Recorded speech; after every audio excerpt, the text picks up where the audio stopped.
Surpreenda o examinador.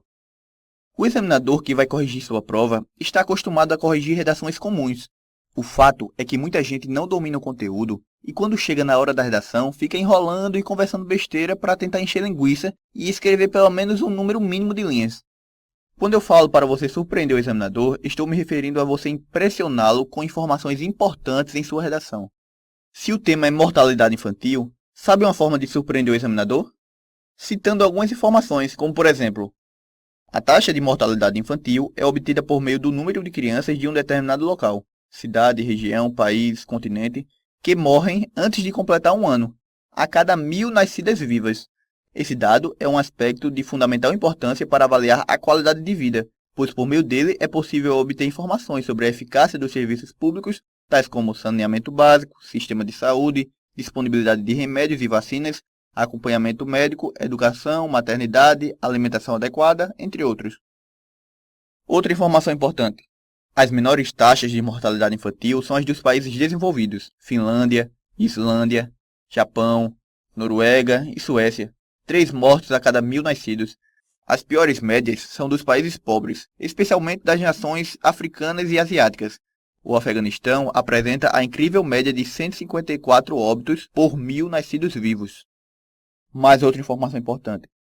No Brasil, assim como na maioria dos outros países, essa taxa está reduzindo a cada ano. Conforme dados do Instituto Brasileiro de Geografia e Estatística, IBGE, a mortalidade infantil no Brasil segue um declínio. Em uma década, 1998 a 2010, passou de 33,5 crianças mortas por 1.000 nascidas vivas para 22. Pronto! Depois de citar tanta informação realmente importante, duvido que o examinador vá corrigir a sua redação da mesma forma que corrige a redação de um candidato que escreve apenas de forma genérica, sem de fato realmente defender uma solução ou citar dados importantes sobre o tema. Lembre-se, toda vez que você citar algum dado estatístico, não se esqueça de citar a fonte. Isso vai gerar uma credibilidade maior para a sua redação e o examinador terá a possibilidade de consultar a informação que você falou. Você deve estar se perguntando: mas como eu vou decorar todas essas informações sobre o assunto se eu não sei qual tema será exigido na minha redação? É simples. Adivinhe. Se na sua redação será cobrado um tema geral, faça resumões em forma de tópicos, com dados estatísticos e informações importantes sobre vários temas: saúde, educação, política, corrupção, esportes, segurança, tecnologia, ciência, religião, grandes eventos, etc. Se o tema é específico, faça o mesmo, só que com os assuntos do edital. Não precisa você sair fazendo várias redações. Você só precisa decorar algumas informações importantes para jogar na redação e enriquecê-la. Se você preparou 10 resumões, decore as informações deles e leve para a prova. Pode ter certeza de uma coisa: se a redação tiver caráter classificatório, valerá muito a pena, pois você conseguirá de fato surpreender o examinador. Quem me ensinou isso? Ninguém. Na verdade, eu aprendi sozinho quando eu estava lendo uma redação nota 100 na internet. O tema era sobre o envelhecimento da população e o candidato citava dados estatísticos. Fiquei impressionado. A partir daí, comecei a implementar isso nos meus estudos para a redação. Claro, não se esqueça que é preciso você obedecer todas aquelas regras já conhecidas: introdução, desenvolvimento, conclusão, períodos curtos, concordância nominal e verbal, concisão e coerência, não repetir palavras, não usar gírias ou frases feitas, usar letra legível, mas tudo isso, por si só, não basta.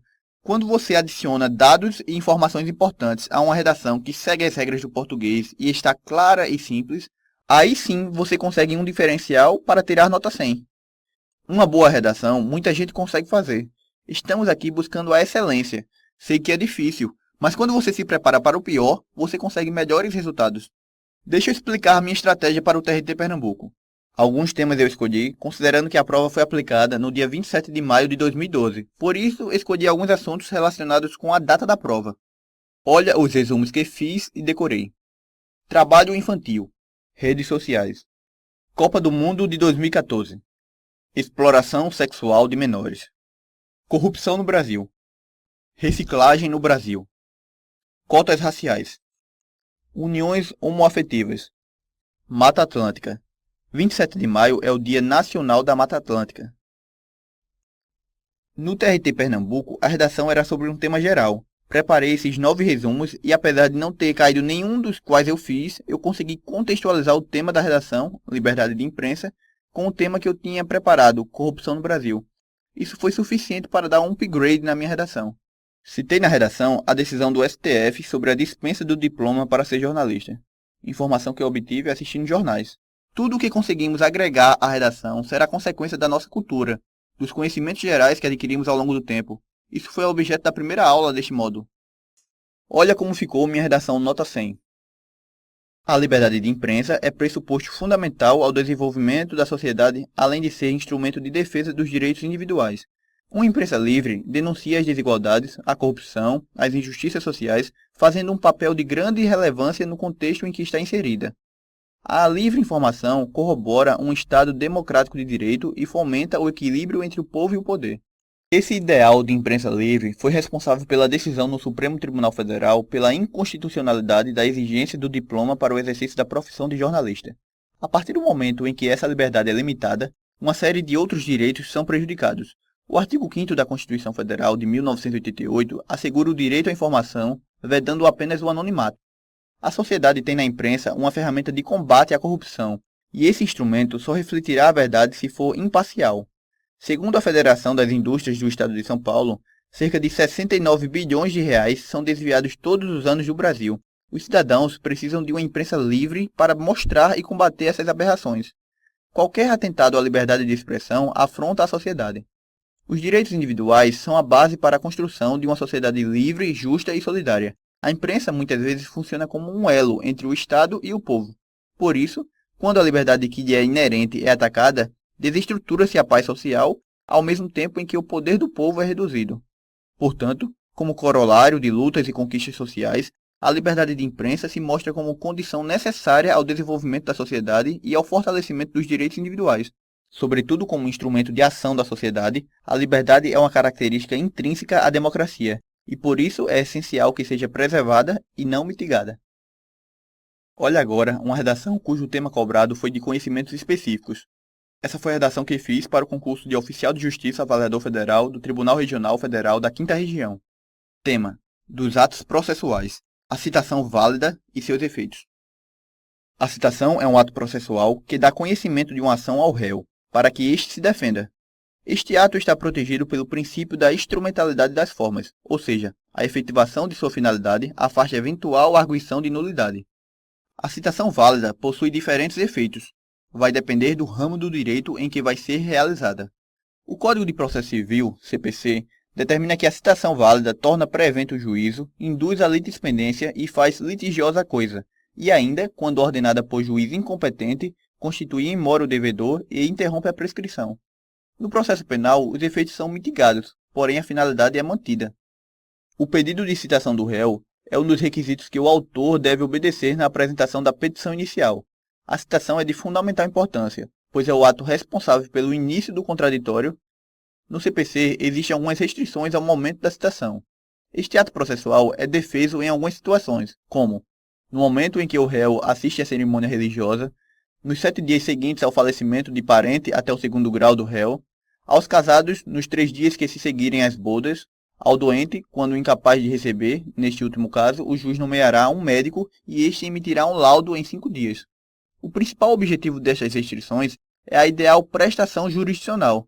Portanto, como consequência do devido processo legal, a validade da citação não apenas reflete seus efeitos dentro do processo, como também é capaz de assegurar uma disputa mais justa, na medida que garante ao réu seu direito de defesa constitucionalmente previsto. Se você quiser ver quais foram os critérios que o examinador usou para corrigir esta redação, basta apenas dar um pause nesta aula e dar uma lida nesta tela. Nessa redação eu tirei 87. Eu só não tirei 97, pois eu zerei um item que para mim não foi exigido no enunciado da questão, pois o que eles pediam eram os efeitos da citação válida. Eu enumerei os 5 efeitos. Na verdade, eu dei um Ctrl+C, Ctrl+V no artigo 219 do CPC. A citação válida torna pré-evento o juízo, induz a litispendência e faz litigiosa a coisa. E ainda, quando ordenada por juiz incompetente, constitui in mora o devedor e interrompe a prescrição. Como eu iria imaginar que era preciso dizer que o efeito interruptivo retroagia ao momento da propositura da ação. Era uma informação que eles queriam, mas que não pediram. Por conta deste detalhe, perdi 10 pontos e caí da 5ª posição para a 14ª. Portanto, quando for estudar para uma redação, não apenas faça o que todos fazem. Vá além e surpreenda o examinador. Você vai ver como suas notas irão melhorar. Terminamos essa aula. Próximo módulo te ensinarei como não desanimar depois de uma reprovação. Até mais.